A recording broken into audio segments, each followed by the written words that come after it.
Coming up on 5 Minute News. Ukrainians ignore surrender or die demand in Mariupol. 3 mass shootings across Easter weekend in the US. And 443 dead amid climate change weather event in South Africa. It's Monday, April 18.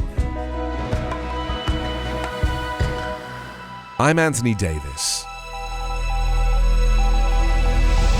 Fighters holed up in a massive steel plant in Ukraine in the last known pocket of resistance inside the shattered city of Mariupol ignored a surrender or die ultimatum from Russia on Sunday and held out against the capture of the strategic and vital port. The fall of Mariupol, the site of a merciless 7-week-old siege that has reduced much of the city to a smoking ruin, would be Moscow's biggest victory of the war and free up troops to take part in a potentially climactic battle for control of Ukraine's industrial east. Capturing the southern city would also allow Russia to fully secure a land corridor to the Crimean Peninsula, which it seized from Ukraine in 2014, and deprive Ukraine of a major port and its prized industrial assets. Its missiles and rockets slammed into other parts of the country.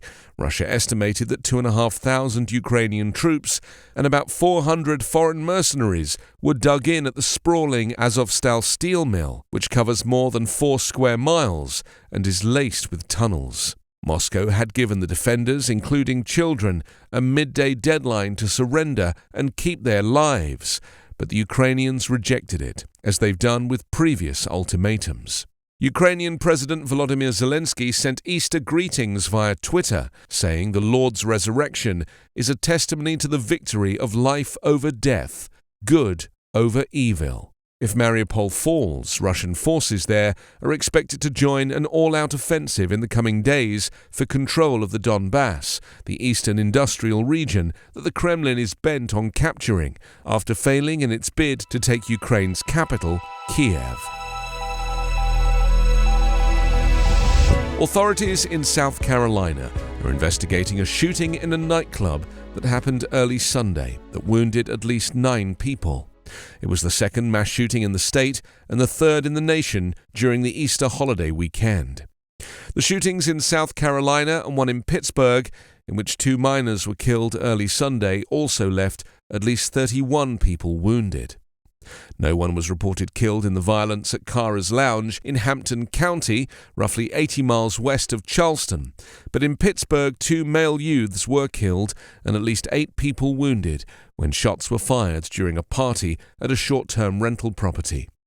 The county medical examiner's office identified the 2 victims as Jaden Brown and Matthew Steffi Ross, both 17. Investigators believe there were multiple shooters, and police were processing evidence at as many as 8 separate crime scenes spanning a few blocks around the rental home. The 2 shootings come just a day after gunfire erupted at a busy mall in the South Carolina state capital of Columbia, about 90 miles north of Sunday's nightclub shooting. 9 people were shot there, and 5 people sustained other kinds of injuries while trying to flee the scene at the Columbiana Center. The victims' age ranged from 15 to 73. The 3 Easter weekend mass shootings are in addition to other gun violence in recent days. Last week, a gunman opened fire in a New York subway car, wounding 10 people, though the suspect was arrested the next day. Earlier this month, 6 people were killed and 12 others wounded in Sacramento, California, during a gunfight between rival gangs as bars closed in a busy downtown area just blocks from the state capital. And a week ago, a shooting inside a crowded nightclub in Cedar Rapids, Iowa, left a man and a woman dead and 10 people wounded.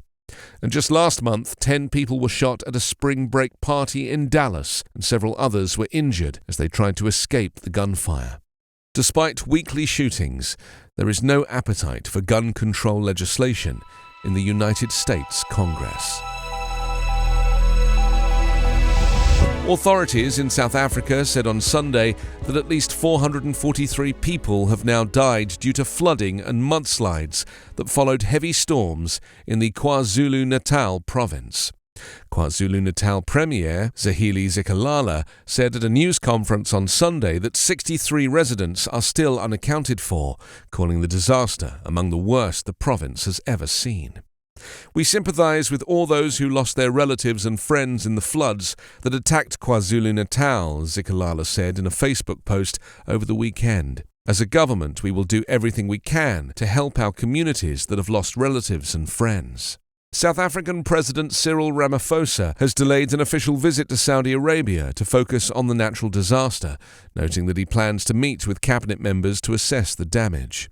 The storms and flooding have left thousands of residents homeless, knocked out power and water services, and delayed operations at Durban, the country's busiest port. KwaZulu-Natal residents are terrified of the thought of more rain falling on the region, and they said they are losing hope of finding relatives in the aftermath of the disaster. Africa's southeastern coast is expected to be hit hard by climate change, with more extreme storms and flooding expected in the decades ahead. The climate crisis continues to create extreme weather events across the world, bringing loss of life and hardship to thousands of people. Despite this, there is still little action being taken by the major polluters to curb their ever-increasing carbon emissions. You can subscribe to 5-Minute News on YouTube with your preferred podcast app. Ask your smart speaker or enable 5-Minute News as your Amazon Alexa flash briefing skill. Subscribe, rate and review online at 5minute.news. 5-Minute News is an Evergreen podcast covering politics, inequality, health and climate, delivering independent, unbiased and essential world news daily.